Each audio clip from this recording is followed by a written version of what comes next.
Imagine the final days of World War II in Europe. The guns have fallen silent, and Allied forces are combing through the wreckage of a fallen regime. But what they uncover isn't a cache of secret weapons or hidden bunkers, it's something far more unexpected. Thousands of lightweight, unassuming vehicles scattered across fields, factories and forests, abandoned yet brimming with innovative engineering that leaves even battle-hardened soldiers in awe. These weren't just any machines, they were the Kübelwagen and Schwimmwagen, Germany's clever response to the American Jeep, designed to conquer terrain where others faltered. What followed was a frantic scramble not to destroy them, but to unlock their secrets, secrets that could revolutionize post-war industry and transportation. Yet, in a twist of fate, most would vanish forever, their legacy preserved only in the hands of a few visionaries. This is the captivating story of how these humble vehicles bridged the gap between destruction and rebirth, revealing the ingenuity that thrives even in the darkest times. As May 1945 dawned, the European theater of war drew to a close with Germany's unconditional surrender. The landscape was a tapestry of devastation: bombed-out cities, crippled infrastructure, and the remnants of a once formidable military machine. Amid this chaos, Allied troops from the United States, Britain, and the Soviet Union encountered an astonishing sight. Littered across the countryside were tens of thousands of compact military jeeps, the Volkswagen Kübelwagen, or bucket car, and its amphibious sibling, the Schwimmwagen, meaning swimming car. These vehicles, produced in vast numbers during the conflict, now sat idle, some fully intact, others half-assembled in silent factories. Far from the armored behemoths like tanks or artillery pieces, these lightweight wonders captured the Allies' imagination for their sheer practicality and clever design. The Kübelwagen, officially designated as Type 82, was a marvel of efficiency born from necessity. Weighing just 725 kilograms, it was powered by a rear-mounted, air-cooled flat-4 engine displacing 1,131 cubic centimeters and delivering 25 horsepower. Its simple rear-wheel drive system, combined with a lightweight body and portal axles with gear reduction hubs, allowed it to navigate soft sand, mud, and snow with surprising agility, often outperforming heavier Allied counterparts. Over 52,000 Kübelwagens were manufactured between 1940 and 1945, serving on every front from the deserts of North Africa to the frozen steppes of Russia. The Schwimmwagen, or Type 166, took innovation further. As the most mass-produced amphibious vehicle in history, with around 15,000 units built from 1942 to 1944, it featured selectable four-wheel drive and a fold-down propeller for water propulsion, achieving speeds of up to 10 km per hour on rivers or lakes. Its watertight hull and raised exhaust made it ideal for rapid crossings, a capability that proved invaluable in fluid battlefields. Allied discoveries were widespread and staggering. In Berlin, Soviet forces uncovered over 2,000 Kübelwagens parked in orderly rows within bombed depots, many still operational despite the surrounding ruin. American troops in Bavaria stormed the Wolfsburg factory, Volkswagen's heart, finding assembly lines halted mid-production, with hundreds of vehicles partially complete amid tools and spare parts. British units in Lower Saxony stumbled upon massive motor pools containing thousands of intact jeeps, some stripped for parts by retreating German forces but others ready to drive. In southern Germany, near Munich and Stuttgart, U.S. soldiers located the largest concentrations, where Wehrmacht logistics had stockpiled them for desperate last-stand defenses. Even in the east, in regions like Saxony and Thuringia, Red Army personnel found fewer complete vehicles but vast stockpiles of components ripe for the taking. These finds weren't mere curiosities, they posed immediate logistical and ethical puzzles. Unlike cumbersome tanks requiring specialized transport, these jeeps could be started and driven away effortlessly, making them tempting prizes for occupation forces and locals alike. Military police grappled with vehicles vanishing into civilian hands, requisitioned by troops for personal use or bartered on the black market. The Allies had to decide, were these symbols of Nazi engineering to be studied, repurposed, or eradicated to prevent any resurgence of militarism? The vehicle's unarmed nature blurred the lines between wartime asset and peacetime tool, sparking debates that echoed through command centers. The Americans, ever the innovators, adopted a methodical approach. Through the Enemy Equipment Intelligence Service based near Frankfurt, they shipped select Kübelwagens and Schwimmwagens across the Atlantic for rigorous evaluation. By November 1945, a dozen Kübelwagens arrived at the Aberdeen Proving Ground in Maryland, while 8 Schwimmwagens reached the Waterways Experiment Station in Vicksburg, Mississippi. Engineers dissected them, marveling at production efficiencies. Volkswagen had assembled these with about 30% fewer man-hours than similar U.S. models. Tests at Aberdeen revealed the Kübelwagen's low ground pressure and clever suspension allowed it to traverse muddy fields and deep snow where standard Jeeps bogged down. The Schwimmwagen's amphibious prowess shone, with seamless land-to-water transitions and stability that surpassed expectations. Yet, vulnerabilities emerged too. The air-cooled engine, while simple, risked overheating in extreme conditions or seizing in bitter cold due to wartime material shortcuts like pressed steel components and synthetic substitutes. These insights fed into broader American industrial thinking, highlighting how resource scarcity could breed creativity. Meanwhile, British forces, constrained by post-war austerity, prioritized practicality. They repainted captured vehicles in olive drab, adding their markings, and deployed them for occupation tasks, patrolling zones, delivering supplies, and aiding reconstruction. Their fuel efficiency, clocking 13 kilometers per liter against the Jeep's 8, made them invaluable in a fuel-scarce Europe with damaged roads. The Soviets, focused on long-term gains, pursued industrial appropriation. Specialized trophy brigades dismantled factories, crating presses, dyes, and machinery for shipment to the USSR. While they transported around 160 Kübelwagens and 45 Schwimmwagens home for study, their interest lay in reverse engineering production techniques rather than operational use. This contrasted sharply with Western allies, underscoring divergent visions for Germany's future. As these vehicles transitioned from battlefield relics to objects of curiosity, Allied officers like British Major Ivan Hurst, embedded with American teams, began advocating for their preservation. Hurst's reports emphasized adapting their design principles for civilian applications, arguing that controlled production could aid economic recovery while neutralizing military threats. Under British oversight, the Wolfsburg factory was spared total dismantlement and renamed, resuming limited output by late 1945. Between September 1945 and December 1946, over 1,700 Type 82 vehicles rolled out, painted in neutral tones for Allied use. This period marked the vehicle's pivot from war to peace. In the American zone, surplus units faced destruction to comply with demilitarization mandates, yet a select few endured for ongoing analysis. British zones saw conversions into delivery vans and farm transports, filling critical gaps in a rebuilding society. Even the French, in their sector, enforced strict scrapping but allowed some municipal repurposing. By weaving efficiency with ingenuity, these Jeeps not only survived the immediate post-war turmoil but also influenced future designs. The Kübelwagen's simplicity foreshadowed the iconic Volkswagen Beetle, which would become a global symbol of accessible mobility.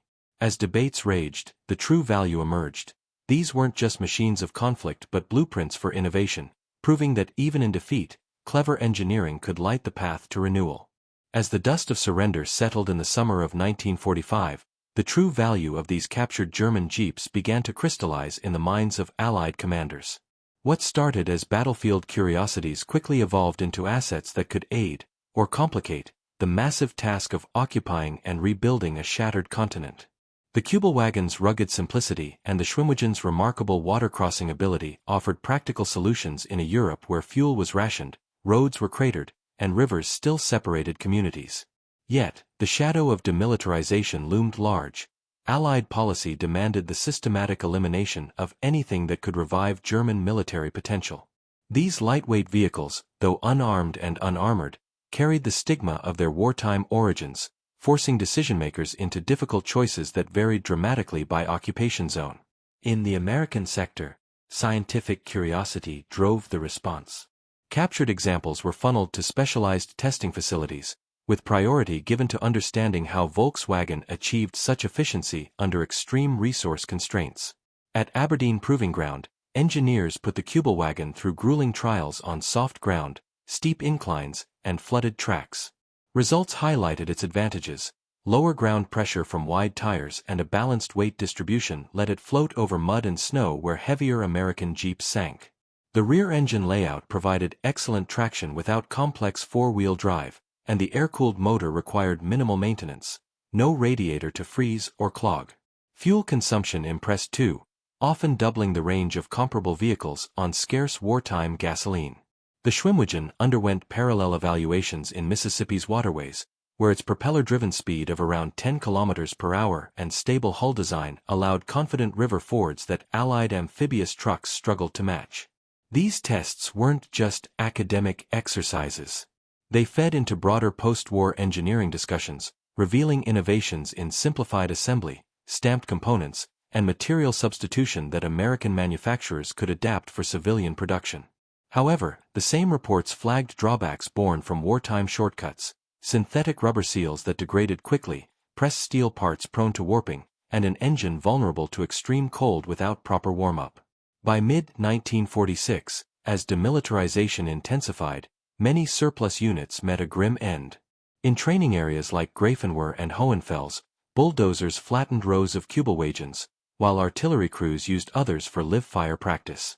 Scrap metal from these destructions was recycled into rebuilding materials, symbolizing the transition from war to reconstruction. Still, a small number survived for continued study, quietly influencing U.S. vehicle concepts in the years ahead. British pragmatism told a different story. Facing acute shortages in their zone, occupation forces saw immediate utility in these vehicles. Major Ivan Hurst, a sharp-minded Riem officer who took charge of the Wolfsburg facility in August 1945, recognized the factory's potential beyond demolition. Rather than oversee its dismantling as some advocated, he pushed for repairs and resumed production under strict Allied supervision. Captured Kübelwagens were quickly refurbished, repainted olive drab, fitted with British insignia, and pressed into service for patrols, supply runs, and administrative transport. Their exceptional fuel economy, around 13 km per liter, proved invaluable when petroleum supplies were tight and damaged infrastructure limited heavy trucking. Hurst's vision extended further. He argued persuasively that controlled civilian output could jumpstart economic recovery, provide jobs for displaced workers, and keep skilled labor from drifting into unrest. By September 1945, limited assembly lines hummed again, turning out over 1,700 Type 82 vehicles by the end of 1946. These post-war units, nearly identical mechanically to their wartime siblings but finished in neutral colors, supported British administrative needs while demonstrating the factory's viability. Schwimmwagen saw playful yet practical use too. Officers delighted in driving them into canals at speed, then cruising the waterways, showcasing their amphibious reliability in a light-hearted way that boosted morale amid hardship. This approach preserved thousands of vehicles that might otherwise have been scrapped, allowing many to transition into civilian roles as delivery vans, farm utilities, or municipal transports in the rebuilding years. The Soviet zone presented the starkest contrast. Trophy brigades moved swiftly to claim industrial assets, prioritizing machinery over individual vehicles. Presses, dies and tooling from Wolfsburg and related plants were crated and shipped east, forming the backbone for Soviet automotive projects. While around 160 Kübelwagens and 45 Schwimmwagens reached the USSR for detailed study, the focus remained on production techniques, reverse engineering the efficient stamping processes and modular assembly that allowed high output with limited resources. Operational use held little interest. These jeeps were secondary to the broader goal of industrial knowledge transfer. As a result, fewer complete examples survived in the East, and those that did often vanished into obscurity or were repurposed without fanfare. These divergent paths created a patchwork fate for the vehicles. In American areas, thorough destruction aligned with security priorities, erasing many thousands. British zones fostered survival through utility and foresight, converting survivors into tools for peace. Soviet efforts preserved technical legacy but sacrificed physical remnants. By 1947, the numbers told a sobering tale. Of the roughly 50,000 Kübelwagens and 15,000 Schwimmwagens produced, only a fraction endured. The amphibious Schwimmwagen fared worst. Its specialized design offered little civilian appeal, leading to over 85% loss by 1950 through scrapping or neglect. Kübelwagens adapted more readily, with many stripped of military features and fitted with cargo beds or reinforced frames for postal delivery, agricultural work, or light commerce. Yet, even as destruction accelerated, sparks of preservation emerged. Museums in Britain, the United States, and later Germany began acquiring examples as historical artifacts, recognizing their place in the story of wartime innovation and occupation policy. Enthusiasts and collectors quietly salvaged overlooked units from forests, lakes, and abandoned depots. A handful remained in military hands for training or evaluation, bridging old conflicts and new eras. The vehicle's lightweight philosophy, simplicity, efficiency, reliability, echoed into the future, subtly shaping post-war designs and proving that ingenuity born in adversity could endure long after the fighting stopped. This transformation from wartime machines to symbols of resilience set the stage for their lasting, if rare, legacy, one where survival hinged not on firepower, but on adaptability, foresight, and the choices of those who inherited a broken world. By the late 1940s, the once ubiquitous Kübelwagen and Schwimmwagen had become shadows of their former numbers. The relentless push for demilitarization, combined with natural attrition and the harsh realities of a war-torn continent, had claimed the vast majority. Of the more than 50,000 Kübelwagens produced during the conflict and roughly 15,000 Schwimmwagens, only a tiny fraction remained by the early 1950s. The amphibious model suffered the steepest decline.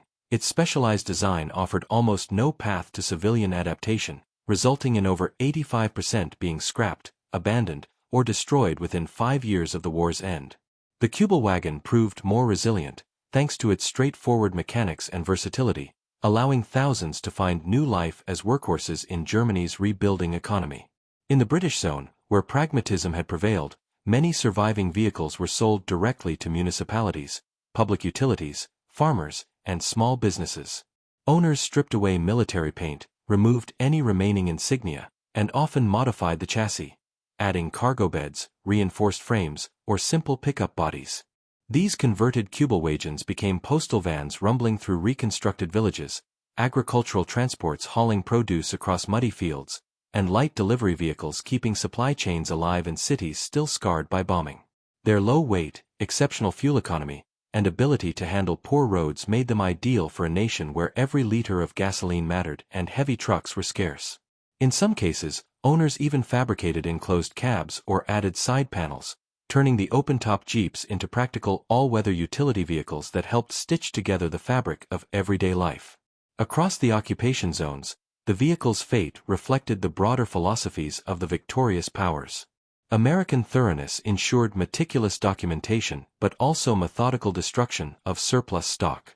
British foresight preserved both the factory and thousands of examples through immediate utility and controlled civilian production. Soviet industrial priorities captured invaluable knowledge of efficient manufacturing but left few physical remnants behind. This divergence created a mosaic of survival. Vehicles that escaped the crusher in the West often vanished into obscurity in the East, while those overlooked in remote depots or private hands became accidental time capsules. As the 1950s dawned, the handful of preserved examples began to take on new significance.